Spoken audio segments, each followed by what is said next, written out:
Welcome everybody to another episode of Degrassi Dissected. Personally, me, hi, greysontodd. I'm having fun making these. I hope you're having fun watching these. The few people that do. Whatever it takes, 388 episodes to go till I might explode, but I know I can make it through.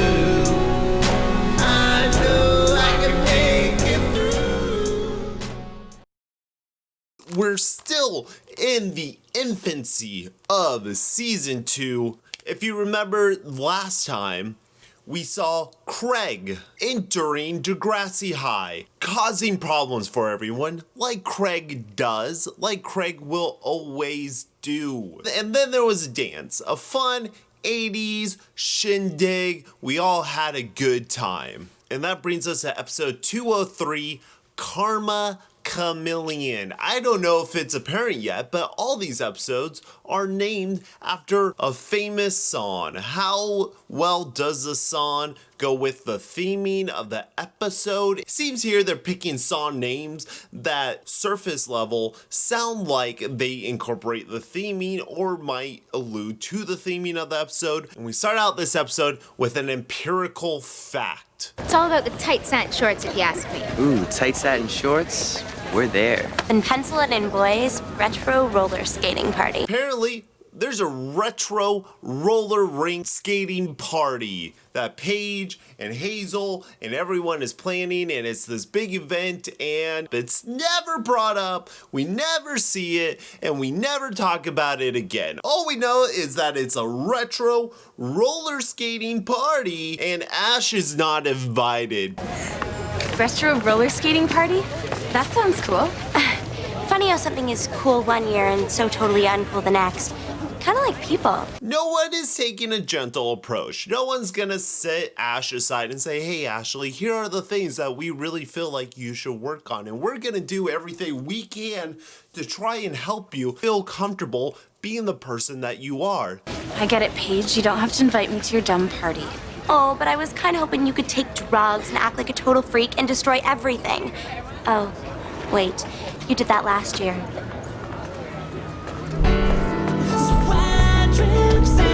It's Ashley. She is the doer of her own fate. I can't feel sorry for her. And it is in the computer class that we are introduced to what will become a long-lasting staple of the series, Miss Ellie. She is sitting in Hazel's chair, and Hazel, she has to sit on the other side of the room, and that is unacceptable. But Ellie don't give a fuck. Hun, maybe you didn't hear me. I did. Loud and clear. Thanks. She is too fucking badass and hardcore for that shit. And Paige, being a fucking strong-headed badass bitch herself, you would think would recognize, but guess you just can't see past your genre bias, Paige. Degrassi has this really weird trend of introducing some characters as like the most essential characters, but then other characters like Hazel, Liberty, and now Ellie, they're just introduced as ancillary, like, oh hey, they're here now. Recognize their face because they're here and they're gonna show up at some point. They'll get their own episode. Don't you fucking worry. Store that in the file of your mind and we'll come back to it later. You and I have been friends since grade 2.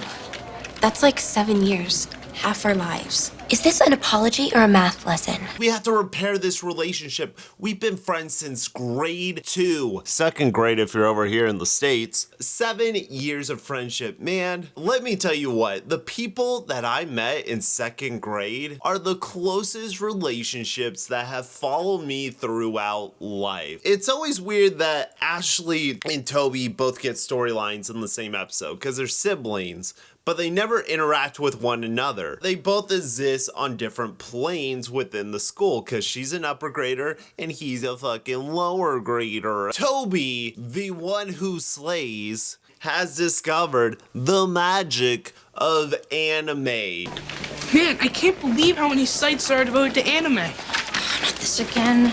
JT, anime is the biggest development in animation in years. I don't remember the state of anime in 2003. I know Cartoon Network was doing their Toonami every day, and that was a good time. Dragon Ball Z, where would I be? Where would any developing millennial be without Dragon Ball Z? Toby has finally discovered the beauty that is anime, and I say this is perfectly on point for Toby because Toby slays. And I really don't care. And I think it's for geeks. Who's your favorite character? Ashuhara? Toby, girls aren't into that stuff. JT's being very dismissive of it, but you know that boy jumped on Attack on Titan when that shit came out. Yeah, this isn't like other animes, it's like brutal. And apparently girls, they can't like anime either. That's a boy thing because there's no female-driven, female-aimed anime. Gatekeeping has always been, always is, and always will be. But his world gets rocked with the introduction of Kendra Mason. She always reminds me of Jocelyn from Twin Peaks. Turns out Kendra is the sibling of Spinner. Your brother and sister? No, but she's... Adopted, moron. And only in grade 7. We've gone through an entire season and we never knew Spinner had a sister. Is she new? Is she old? I don't know. He seems a little protective of her though. And only in grade 7. So, go near her, I turn your glasses into contacts. When Toby goes to get his CD-ROM from Mr. Simpson on how to draw anime, well, it's already rented out. It's already lent out to Kendra, baby. To which I say, if you're waiting on a CD-ROM, there has to be, like, a book in the library that does it as well, which is actually more helpful. You can trace. Come on, Toby, what are you gonna do with a CD-ROM? This is a girl that he can actually connect with. One that shares interests that he also has. Besides just wanting to mac on her face, he actually wants to hear what she has to say. Because he's always been a little out of luck with the girls. Don't get me wrong, he fucking slays. You gotta work up to it. You don't just become king. Well, I guess you do. That's a birthright. You don't just become president.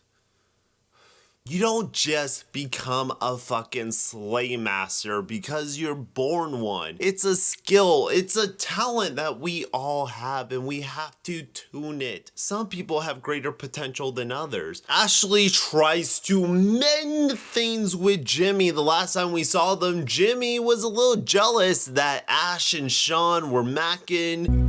I'm out of here. What I should have done is broken up with you on your birthday, like I was going to. She was tripping on ecstasy and Jimmy fucking dipped. You make it sound like it was no big thing. It was. And I've been paying for it, Jimmy. I spent the summer in counseling. Counseling for what? For drug prevention? It was a one-time. It's not like rehabilitation, but I'm glad she is seeking help. And I hope that it is working. She does seem to have a generally happier attitude, and she's really trying hard to connect to people. I was thinking maybe if you wanted, we could catch a movie on Friday. Yeah, sure, sounds great. She's connecting a little too well to people because Jimmy isn't the only one looking for a second chance at Ashley because Sean is on the prowl. You ever gonna tell me what happened with you two? Party last year, we hooked up. Sean remembers that kiss. He remembers hooking up, which I guess sort of making out with someone is hooking up at that age. Once Sean gets a little taste, a little he comes back for more, and I guess him and Emma are just like completely done. We're not talking about that. We're not even alluding to it. Sean offers to pay for Ashley's lunch when she comes up a little bit short at the end of the counter. Ashley's just a fucking loser now. We have to see her get shit on by every possible person at the school, including the lunch lady. Sean, the most well off, who would totally just have loose change, not Jimmy, who is actually shown to be rich and unhappy, and Sean is poor, but he's also unhappy. I don't know, but he agrees to take on a date. Word of this gets back to Jimmy. He's not too happy about it. This is Ashley Kerwin, and this is Jimmy Brooks. That's really funny, Paige. You know what I heard? Friday night, Ashley, a date. Not you, gee, guess who? Sean, Jimmy's gonna fucking kill you. How do you not see that? Everyone is just so quick to violence, just pushing people up against lockers, the go-to intimidation. That can't be your power play every time. You gotta start out with a quiet yell. Very stern. You look at them in the eyes and you say, I mean this. If that doesn't work, then next time you argue, you go a little higher, you go a little louder. You pump your chest up, do one of these, do a little head fake. Then on the third argument, then you can push them into a locker. Now there's an escalation. Going straight for the locker push. If I have a gun, I'm not just gonna pull it out and shoot you to intimidate you. Pull it out. You cock it, turn the safety off. I don't know how guns work. You charge it up. When this is done, you're gonna get it. Everyone talks about it in a big group and they all decide that Ashley deserves a second chance. This is before Jimmy figures out that her and Sean are trying to, Then Ashley has the light bulb go off and says, Someone's had the best day in a long time. I should have apologized months ago. It's all about knowing what you want and then going for it. No shit, Ashley is apologizing, begin to amend the broken relationships you had. Like, I guess the counseling doesn't work because right after that she says to Terry, Maybe you should just keep a low profile for a bit. One day when a guy likes you, you'll understand how this works. I didn't mean it like that. why are you going after Terry now? What the fuck did Terry do? She is the one person that has stuck by you through all of this. For you to throw into her face that she's not dating anyone? I don't know. She got pretty close to Spinner once. Back the fuck off, Ashley. We get a new teacher. Miss Hufflepuff school. Apparently the kids are allowed to play with dry ice. Doesn't seem like a thing that a school should allow children to come in contact with. Don't give kids dry ice. This is when Paige snitches to Jimmy. Friday night, Ashley. A date. Not you. Gee, guess who? Paige, Jimmy. Craig asks Sean if he's okay. Hey! Take it easy. All right. From my viewpoint, Jimmy is the one that is in distress. Like, I get if Craig is asking, like, dude, are you all right? Are you gonna calm the fuck down? But still ask Jimmy if he's okay. He got slammed into a locker. Craig, if you're gonna be the mediator, you gotta play both sides, homie. After which, Jimmy outright confronts Ashley, calling her a slut. Don't talk to me, you slut.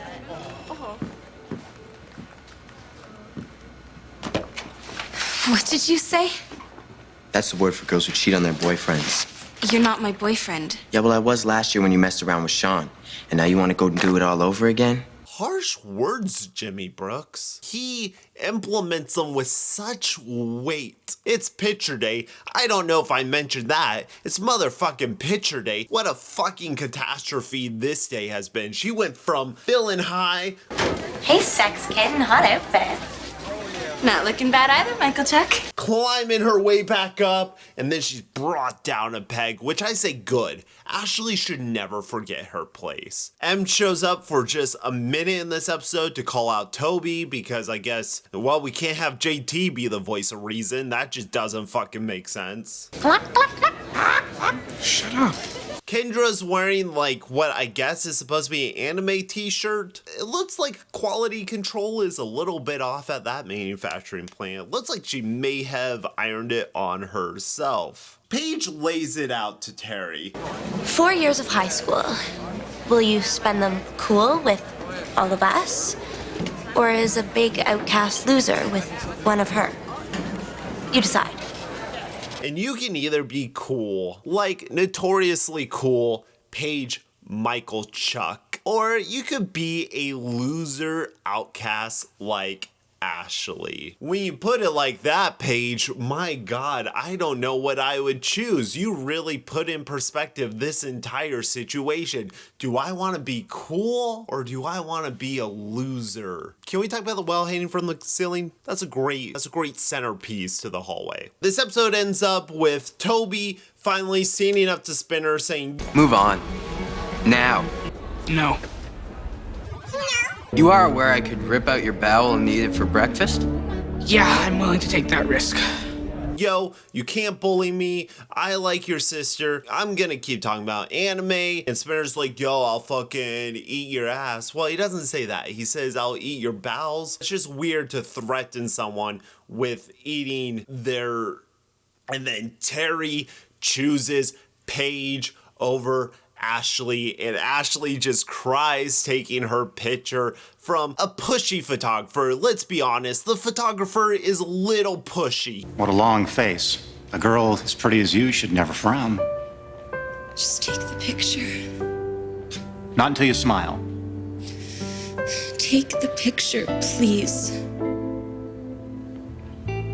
I don't know, just do your job and take the fucking picture. If she doesn't want to smile, she doesn't want to smile. She can do the retake day, the redo day. What's the message here? What are we talking about? Ashley has been shown to be a faulty character. She tried taking steps to better herself, but then she ruins any good nature she had by trying to please herself. She's selfish. Ashley is selfish. Spinner was also being selfish by trying to protect Kendra when really his sister should be allowed to have friends and watch anime. So I guess that's the theme. Selfishness.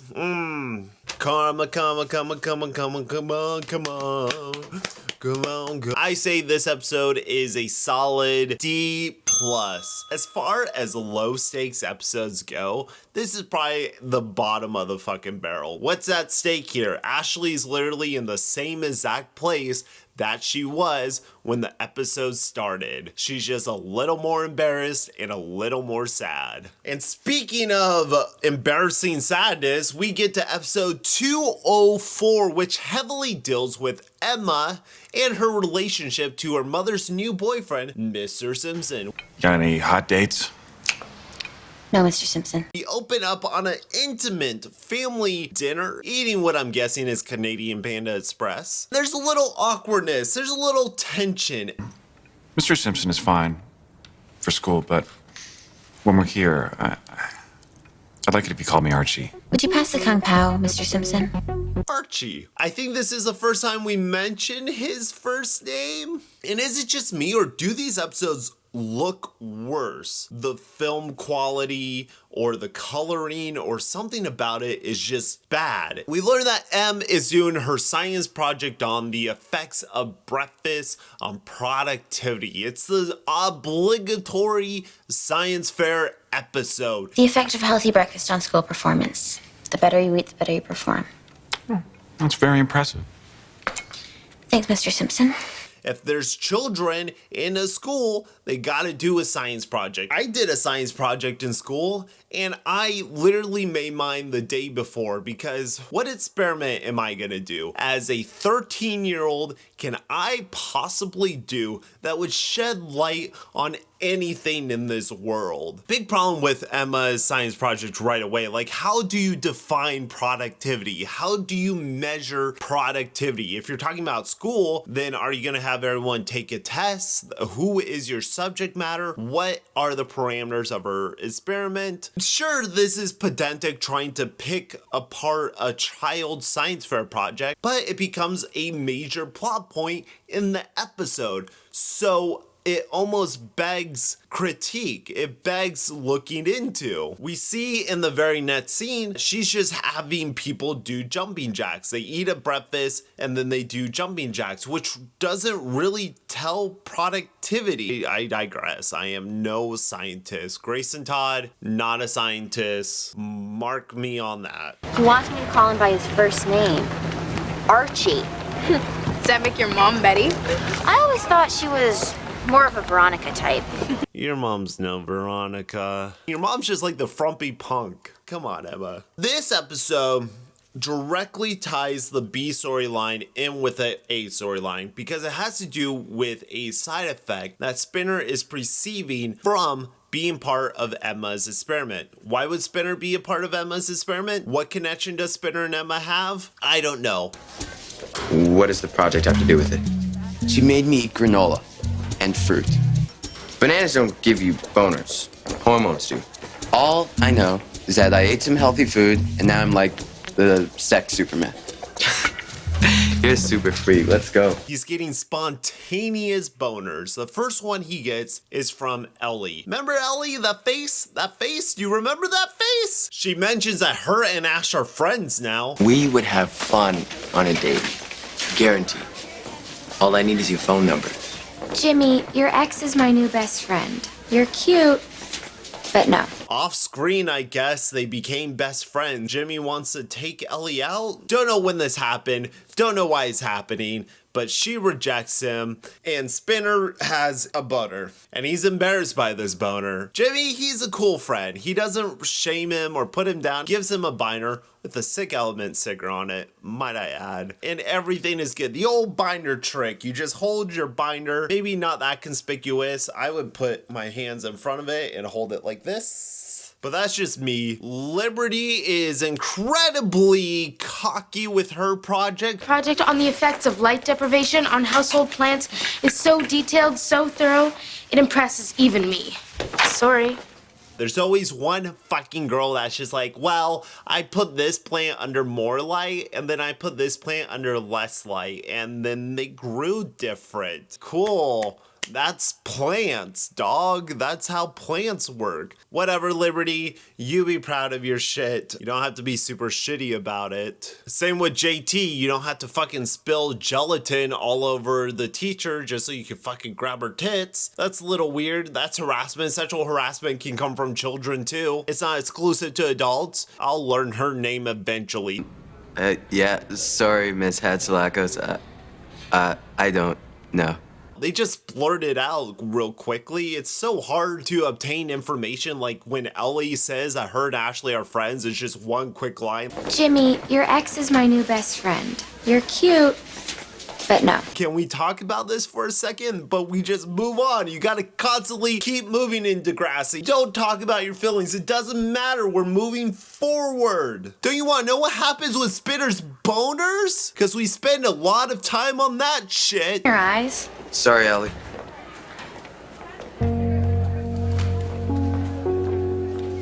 I have to go now. They do get to the science fair pretty quickly in this episode, around the 8-minute mark or so. Usually episodes like this, that would be saved for the last 5 minutes of the episode or the very tail end of it. JT is trying to make alternative breast implants out of flour and gelatin. How's that an experiment? Unless you're able to implant them in people and measure how their progress is, I don't know what his experiment was. Was he just making jelly and was just like, hey, these could be used for tits? Toby is talking about surveillance. Again, not sure how that's experiment. Are you experimenting with surveillance? But I guess at this science fair, you could just say, hey, I made boobs. Fuck you. Emma, she's struggling. She's not getting the results she wants because JT is performing better on junk food than when he was on the healthy food. You know, Einstein said that imagination is more key than knowledge. Maybe you need to get a little creative. Like Ratatouille, and anyone can cook. Emma, she's like, oh, fuck you, Mr. Simpson. What the fuck do you know? Why don't you take your filthy fucking out of my mom? Fucking just hear the guy out. He's still a teacher and he's one of the judges, so he could quite possibly tell you something that you could utilize. But it's not until Manny, fucking Manny, who still doesn't have any personality or purpose. Give Manny something to do. I'm just so sick of seeing her as friend to Emma, who gives her motivation or advice. Chocolate in the morning?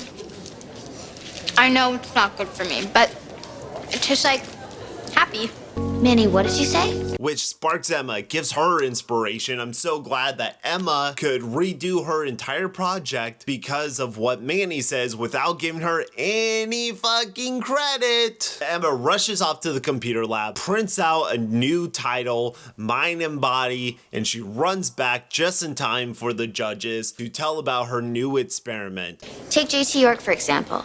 His results threw me until I realized that chocolate and burritos make him happy. Better mood, better performance. But what about Spinner Mason? How do you explain his results? Margin of error. It makes sense since it is Spinner. That's her great revelation. Foods can impact your mood, which impacts your performance. Did you know that? Could you have guessed that? That when you're happier about the food you eat, you're happier about everything? What about Spinner? He didn't really act out anyway. He's an outlier of the data. He doesn't really count in with the data because I can just pick and choose whenever the fuck I want. And you know what happens? Hope the engraver spelled my name right. Excuse me. And it goes to Emma Nelson for Mind-Body Connection.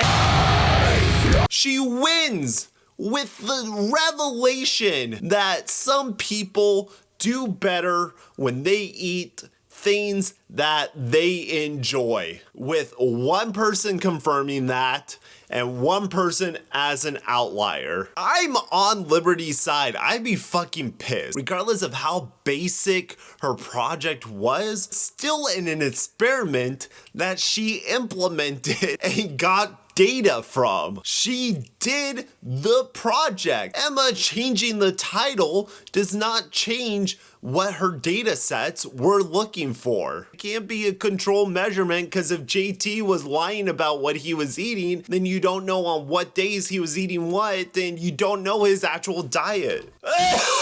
This is why I hate science fairs. They rile me up. And Spinner, he doesn't make me feel comforted. What's your point? That the entire female race is a slave for Spinner. So why fight it? Fruit and only fruit from now on. The entire female race is a slave for Spinner. Now every girl is looking at him. All the ladies want to fuck Spinner. The entire female race is a slave because being female is a race and there's slaves. It's the cringe hurts. Can we go back to anime? We do get a little hint of Simpson actually teaching computer shit. Motherboards. Now, as you can see, this one has no front side bus. This class would have been so fucking helpful to learn what a motherboard is and learn about busing and BIOS. Like, imagine a favoritism because Manny, that fucking great person that Manny is. Or a CD-ROM drive or any other graphical adapters. Now, what happens, Brian? Anyone have any ideas? Accidentally sends an email to everyone in the classroom notifying them that Mr. Simpson and Emma's mom are in fact dating. So of course Liberty interprets that Emma is getting special favor by Simpson. There was a judging bias in your favor. Simpson's dating your mom. Because of her mommy. I wonder how this will resolve itself. I honestly do not know. But before we get to that, Spinner feels better about his boner. This comes to a breaking point in Miss Kwan's class. Okay, enough time left for improv. We need 2 volunteers. Nominees? I'm gonna go with Paige and Spinner. Situation, Spinner's delivering a package and Paige is a lonely housewife. Very lonely. Jimmy elects Spinner and Paige, knowing full well that Spinner is gonna bone out during the middle of the improv, and he suggests a lovely little scene about a man trying to deliver a package and a woman who's just way too thirsty for said package. Miss, I have a package for you. I'll bet you do, big boy. Yeah, so just take it and sign, okay? What's the hurry, you big, handsome hunk of man? Kwan just allows him to play out a porn scenario. Of course, Spinner gets a boner out of it, and then the entire class starts laughing at him. How hilarious the engorged penis is. Spinner runs out of it. His life is ruined. We need a nice talking to by the lunch lady, because if there's one person who knows about the food relations on the male anatomy, it's the lunch lady. Would food have anything to do with it? Food? You gotta be kidding. At your age, it's all about hormones.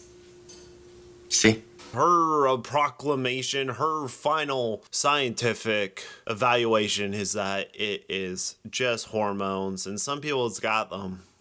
Some people's don't got. Some people's got some, and some people just don't got some. Finally, we get Emma and Mr. Simpson confronting their differences. She calls him out for favoritism. You motherfucker, you gave me that trophy, you know it. To which he replies, Emma, you won the award on your own merits. Liberty Van Sand made a strong effort, but the judges thought it lacked flair. Yours was exciting and original. Liberty, sure, she did her research, but she lost because of flair. Of course, because Emma had a great presentation board, therefore her experiment was the best and the other judges agreed. That's still fucking biased. Maybe you shouldn't grade a science project based on how good the board looks. I'm not saying it belongs to Liberty, I'm just saying maybe a recount is necessary. Emma realizes she's going too hard on Mr. Simpson and she calls him Snake. Snake? No problem. Emmers? Archibald? Emelada? The Snakester?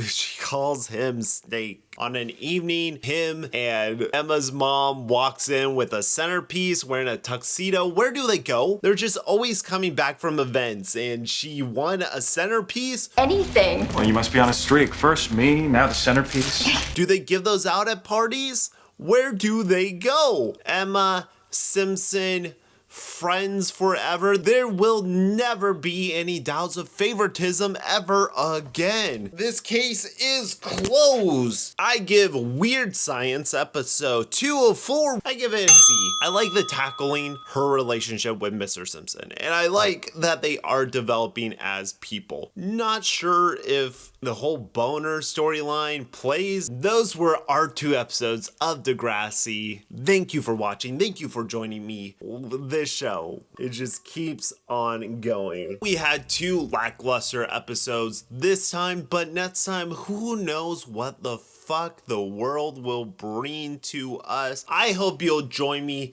here as we dissect more Degrassi. Stay positive, everybody. Watch some good shit.